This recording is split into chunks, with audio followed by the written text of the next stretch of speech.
నమస్కారం. కంబ రామాయణం మీకు అందిస్తున్నవారు ఊటుకూరు జానకి రామారావు.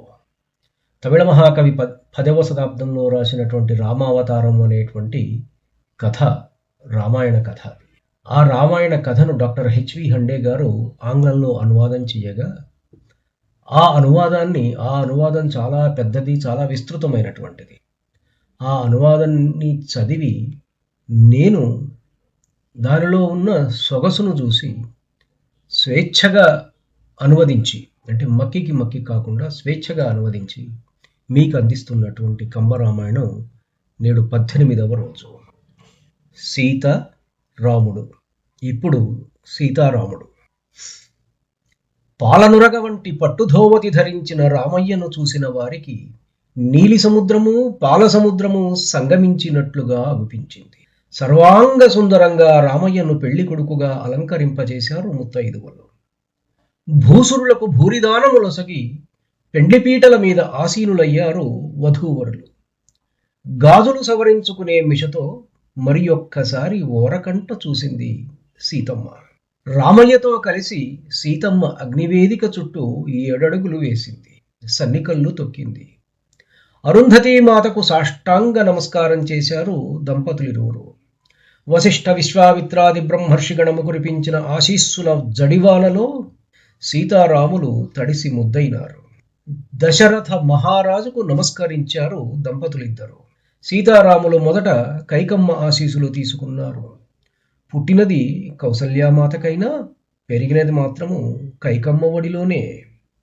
తదుపరి కౌసల్యాసుమిత్రల ఆశీస్సులు తీసుకున్నారిద్దరు. రామచంద్రుడు తన భార్యతో కూడి జనకరాజ దంపతులకు నమస్కరించి ఆశీస్సులు అందుకున్నాడు.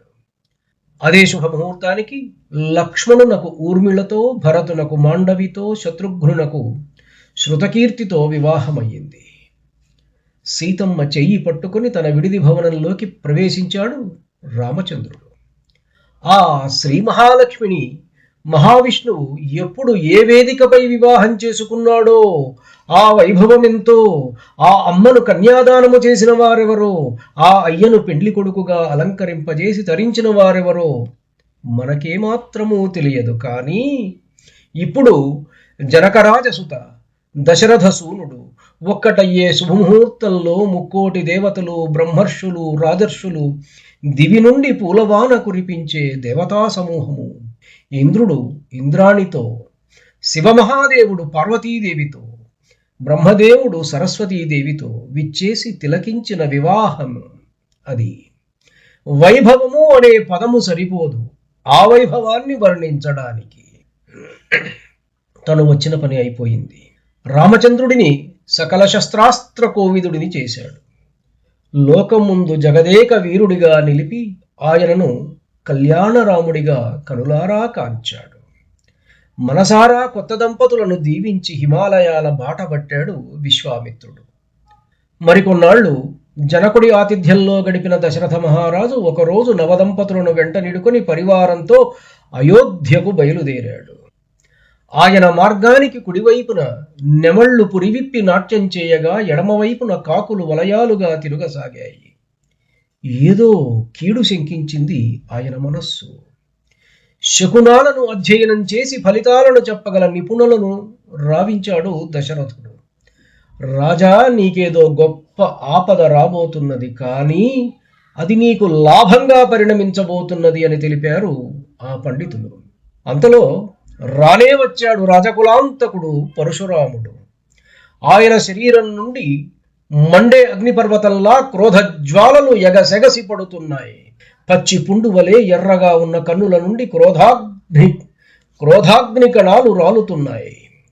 ఆయన చూపులు ముల్లోకాలను దహించి వేసేటంత తీక్షణంగా ఉన్నాయి. భూమిని పైకి ఎగురగొట్టి స్వర్గానికి చేర్చగలడు, స్వర్గాలను పడగొట్టి భూపతనము గావించగలడు. అంతటి సర్వశక్తివంతుడు పరశురాముడు. ఆయన తీరు గమనించి తేరు దిగి వడివడిగా దడదడలాడుతున్న గుండె చిక్కబట్టుకుని ఒక్కసారిగా కాళ్ల మీద పడిపోయాడు అంతటి చక్రవర్తి దశరథ మహారాజు. ప్రళయకాలంలో ప్రచండ వేగంతో నృత్యం చేస్తూ సకల భూతాలను తనలో లయింపజేసుకునే పరమశివుని వలె ఉన్నాడా పరశురాముడు. అవధులు దాటుతున్న ఆయన క్రోధానికి అంతూ దరి కనుగొనేవాడెవడూ అచటలేడు. ఏమి చెయ్యాలో పాలుపోవడం లేదు దశరథ మహారాజుకు. ఆయన ఏమి మాట్లాడతాడో అని గజగజ వణుకుతూ ఎదురు చూస్తున్నాడు దశరథుడు. ఇవి అన్నీ నిశ్శబ్దంగా గమనిస్తున్నాడు రామచంద్రుడు. ధన్యుణ్ణి. నమస్కారం. మీ ఊట్కూరు జానకి రామారావు.